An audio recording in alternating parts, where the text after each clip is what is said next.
안녕하세요. 오늘 AI의 눈높이에서 데이터 만들기라는 주제로 발표하게 된 백엔드 멤버 이영효라고 합니다. 일단 이 주제를 선정한 이유 먼저 설명을 드리면서 발표 시작하도록 하겠습니다. 어떠한 특정 AI 모델을 개발한다고 할 때 뭐 좋은 학습 모델 같은 거를 구축하는 것과 뭐 서비스화하는 것도 굉장히 중요하지만 그 이전에 특정 목적에 맞는 데이터 셋이 구축이 되어야지 그 기반으로 좋은 AI가 개발이 되기 때문에 오늘 그 데이터 셋에는 어떠한 특징이 있는 데이터 셋이 좋은지 그런 것들을 이전 프로젝트를 진행하면서 겪었던 경험을 바탕으로 소개시켜 드리려고 가져왔습니다. 그런데 이제 데이터 셋에는 특정한 목적과 형태에 따라서 굉장히 수많은 수집 방법과 가공 프로세스가 있기 때문에 모든 것을 설명드리기는 조금 어려울 것 같고 그래서 그 데이터들의 공통적으로 좋은 데이터셋의 특징 플러스로 이전에 프로젝트 진행하면서 했던 이미지 데이터셋 한 가지의 유형에 맞춰서 설명드리도록 하겠습니다. 근데 이 이미지 데이터셋은 그냥 실제 저희가 촬영하는 사진과는 조금 별개로 엑스레이 이미지 데이터셋을 가지고 설명드리도록 하겠습니다. 데이터를 먼저 소개시켜 드리자면 이렇게 규격화된 패키지 안에 있는 데이터를 뽑아내는 데이터셋을 만들었는데 이거는 어디에 사용되냐면 저희가 그 비행기를 타기 전에 기내 수화물 검사하는 그 엑스레이 공항 보안대 있죠.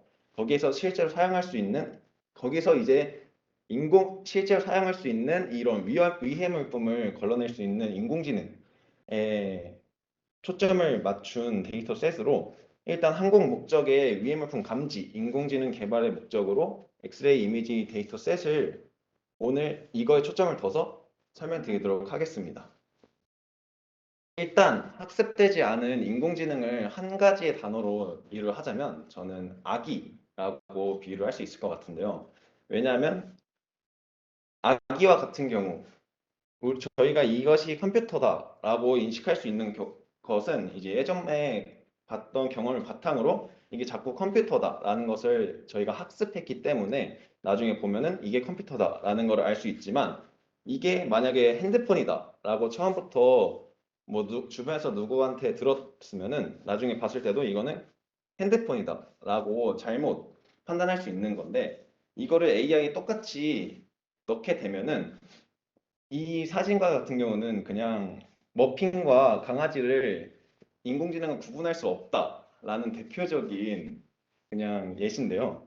결국에 아무리 똑똑한 아이라도 머핀을 보고 저희가 강아지라고 이거를 학습을 시켰으면은 나중에 커서도 머핀을 보고 와 이건 강아지다라고 상상할 수 있겠죠. 그걸 그대로 AI에 대입을 해보면 아무리 좋은 학습 모델을 가진 인공지능이라도 이 머핀을 보고 강아지라고 학습을 시켰으면 나중에 또 AI도 이거를 강아지라고 판정을 내릴 수 있는 것입니다.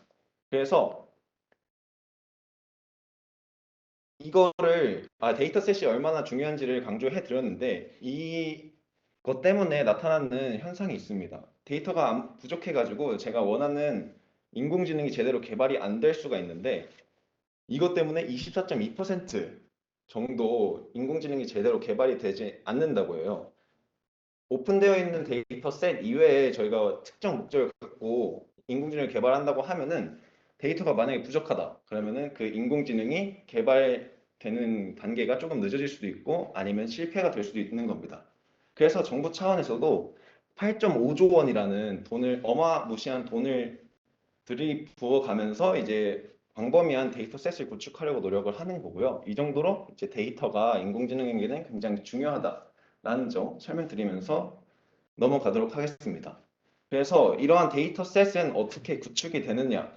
전체 세 가지 정도 크게 프로세스가 있는데 처음에 데이터를 수집하고 수집된 데이터는 원본 데이터라고 부르고요. 그 원본 데이터를 이제 가공하고 라벨링 데이터와 원본 데이터를 활용해서 이제 검증까지 하는 프로세스가 이제 데이터 제작 과정이라고 합니다.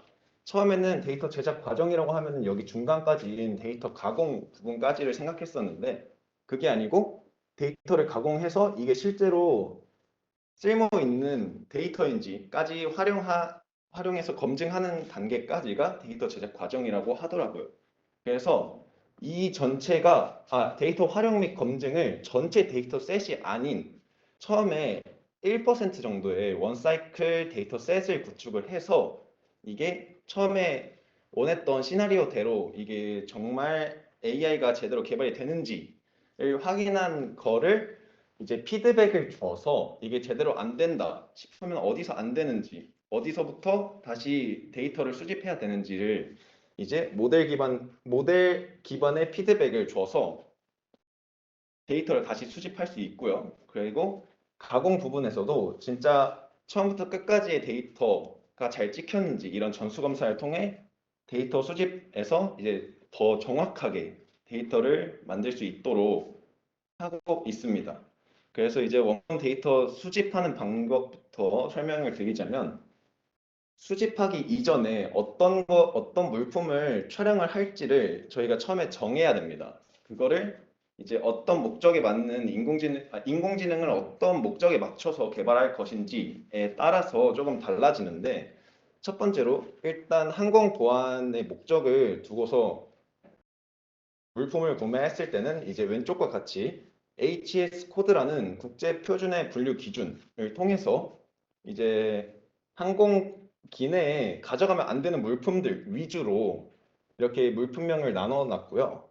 근데 이제 AI가 이 물품들을 너무 이게 1000종 정도를 저희가 모았었는데 1000종을 다 학습시키기에는 AI 입장에서도 조금 오류율이 많다라는 가정하에 AI 식별률을 높이기 위해서는 이런 것들을 그룹핑을 통해서 데이터가 너무 편향되지 않게 그 유형과 형태에 따라서 조금 모아두는 것까지를 합니다. 그래서 첫 번째로 데이터 셋이 좋은 데이터 셋의 특징은 실제 운영 환경을 고려했을 때 AI의 입장에서 편향되지도 않고 다양한 종류의 데이터 셋을 좋아하는데 근데 너무나 수많은 종류의 데이터가 있으면은 그것 또한 AI 입장에서 부담을 느낄 수 있기 때문에 조금은 그룹핑을 해주는 것도 필요하다라는 게 있고요.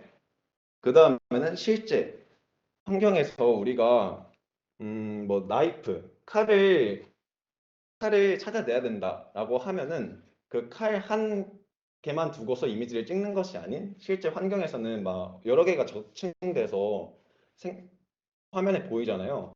그래가지고 실제 환경과 비슷하게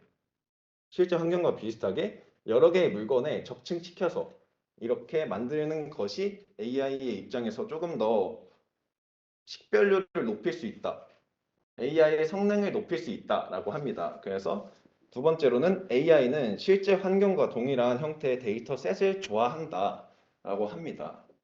이게 칼만 식별한다고 해서 칼 한 장만 놓고 찍으면은 나중에 학습을 시키고 나서 분석을 할 때 이렇게 가운데 막 칼이 숨어져 있으면 그거를 식별하지 못한다고 하기 때문에 이렇게 실제 환경과 비슷하게 데이터를 만드는 게 좋습니다. 그리고 이번에는 데이터 가공을 하는데 처음으로 이제 데이터 가공이라고 하면 라벨링을 예시로 들 수 있습니다. 일단 라벨링을 할 때도 조금 규칙적인 방법을 가지고 해야 되는데 저희는 크게 두 가지 방법으로 라벨링을 진행했습니다.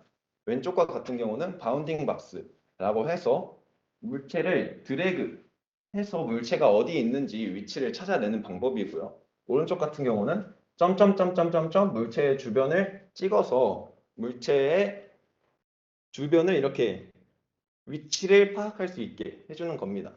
근데 이 바운딩 박스는 어디에서 우리가 해야 되는지 규칙을 정했는데 조금 겹쳐져서 이거는 원래는 폴리곤으로 해야 되는 방법인데 그냥 바운딩 박스를 보여주기 위해서 가져온 사진이고요. 조금 적층돼서 안 보인다라고 할 때는 그 물체 주변 보이는 부분만 폴리곤으로 하는 것이 아닌 이렇게 조금 추정해서 어디 있을지를 알려주기 위해서 그때 이제 바운딩 박스를 하고요. 그 아니면은 줄로 돼가지고 이게 너무 라벨링이 힘들다 하는 경우는 이제 바운딩 박스를 씁니다. 오른쪽 같은 경우는 이제 일반 그냥 그 상태 제외하고서 나머지는 다 폴리곤으로 라벨링을 진행하고요. 그래서 좋은 예시랑 안 좋은 예시를 갖고 와봤는데 AI 입장에서는 사실 이 이미지만 두고서는 학습을 시킬 수가 없어요. 그래서 이미지의 물체가 어디 있는지 이 좌표를 갖고서 학습을 하는데 이 좌표에 여백이 너무 많다 하면은 이제 그때는 AI 학습 식별률이 조금 낮아지는 것이죠. 그래서 세 번째로는 AI는 조금 규칙적인 이런 틀과 같고 정밀하고 정확하게 라벨링한 사진을 좋아하는 겁니다. 그리고 데이터를 이제 가공하는 부분에서 그 이미지에 조금 노이즈가 많이 끼게 되면은 그것 또한 AI 식별력이 조금 떨어진다고 해요. 그래서 필요 없는 부분은 삭제하고 그리고 필요한 부분은 조금 색깔로 강조를 하는 그런 식별성을 높이는 방법도 있었고요. 그리고 이제 특징, 물성 정보값들도 라벨링을 통해서 이 물성 정보라는 거는 이제 그 뭐 칼이라고 하면은 칼의 재질 아니면은 크기 이런 것들을 AI에 조금 더 넣어줘서 정보값을 넣어줘서 이제 특징을 알 수 있게끔 도와주는 전처리 방법이 있고요.